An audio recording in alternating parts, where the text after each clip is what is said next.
Hello friends, welcome to my Shali's recipes. இன்னைக்கு நம்ம Shali's recipes எல்லாம் பார்க்க போகிற ஒரு ரெசிபி பார்த்தீங்கன்னா, சாதத்துக்கு செம்மையான ஒரு சைட் டிஷ் ரெசிபி தான் இன்னைக்கு நம்ம கொண்டுட்டு வந்திருக்கோம். இது பார்த்தீங்கன்னா, ஒரு மசாலா அரைச்சி நல்லா வாழைக்காய் வறுவல் சூப்பராக நல்லா காரசாரமாக நம்ம இன்னைக்கு பண்ண போகிறோம். இந்த வாழைக்காய் வறுவல் ரெசிபியை பார்க்குறதுக்கு மறக்காமல் நம்ம சேனலை சப்ஸ்கிரைப் பண்ணி வச்சுக்கோங்க. வாங்க இப்போ வீடியோக்குள்ளே போகலாம். இதை செய்கிறதுக்கு ஃபஸ்ட்டு ஒரு பேன் எடுத்துக்கோங்க. இதை வந்து நம்ம ட்ரை ரோஸ்ட்டு தான் பண்ண போகிறோம். 1 டேபிள் ஸ்பூன் அளவுக்கு வேர்க்கடலை எடுத்துக்கோங்க. இது கூடவே 1 டீஸ்பூன் அளவுக்கு முழு தனியா எடுத்துக்கலாம். 1/2 டீஸ்பூன் அளவுக்கு மிளகு, 1/2 டீஸ்பூன் அளவுக்கு சீரகம், 1/2 டீஸ்பூன் அளவுக்கு சோம்பு சேர்த்துக்குங்க. காஷ்மீரி காஞ்ச மிளகாய் இருந்ததுன்னா ஒரு 4 சேர்த்துக்குங்க. சப்போஸ் இல்லைன்னா சாதா காஞ்ச மிளகாய் ஒரு 3 சேர்த்துக்குங்க. இப்போ இது எல்லாத்தையும் நம்ம நல்லா ட்ரை ரோஸ்ட் பண்ண போகிறோம்.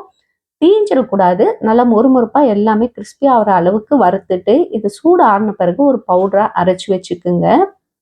இப்போ ஒரு பேன் எடுத்துக்கலாம். இதில் வந்து கொஞ்சமாக எண்ணெய் சேர்த்துக்குங்க. ஒரு 3 டேபிள் ஸ்பூன் அளவுக்கு எண்ணெய் சேர்த்துக்கிட்டு 1/2 டீஸ்பூன் அளவுக்கு கடுகு சேர்த்துக்குங்க. கடுகு நல்லா பொரிஞ்சோடனே 1/4 டீஸ்பூன் அளவுக்கு உளுந்து சேர்த்துக்கலாம். இது கூடவே பூண்டு வந்து ஒரு 4 பல்லு பூண்டு பொடியாக கட் பண்ணி சேர்த்துக்குங்க.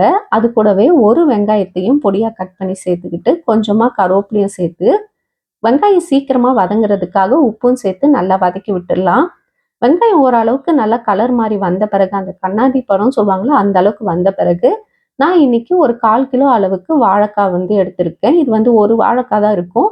இதை வந்து என்ன பண்ணியிருக்கேன்னா தண்ணியில் வந்து உப்பு மஞ்சள் தூள் போட்டு நல்லா கொதிக்க வச்சு அதில் வேக வச்சு எடுத்திருக்கேன். வாழைக்காய் வந்து வெந்து தான் இருக்கணும். அப்பதான் சாஃப்டா வெந்திருந்தா தான் இந்த மசாலா நல்லா இறங்கும்.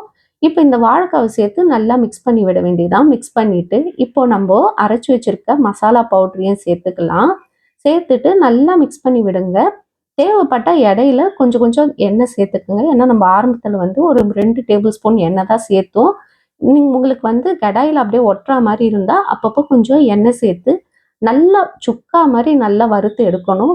நல்லா இந்த வறுவல் நல்லா ஒன்னோட ஒன்று மிக்ஸ் ஆகி நல்லா வெந்து வந்த பிறகு இப்போ வந்து நல்லா ஒரு கைப்பிடி அளவுக்கு பொடியாக கட் பண்ண கொத்தமல்லியை போட்டு மிக்ஸ் பண்ணிட்டு எடுத்து சாப்பாட்டோட சர்வ் பண்ண வேண்டியதா. இது முக்கியமாக பார்த்தீங்கன்னா சாம்பார் சாதம், தயிர் சாதம், ரசம் சாதத்துக்கெலாம் அவ்வளோ அருமையாக இருக்கும்.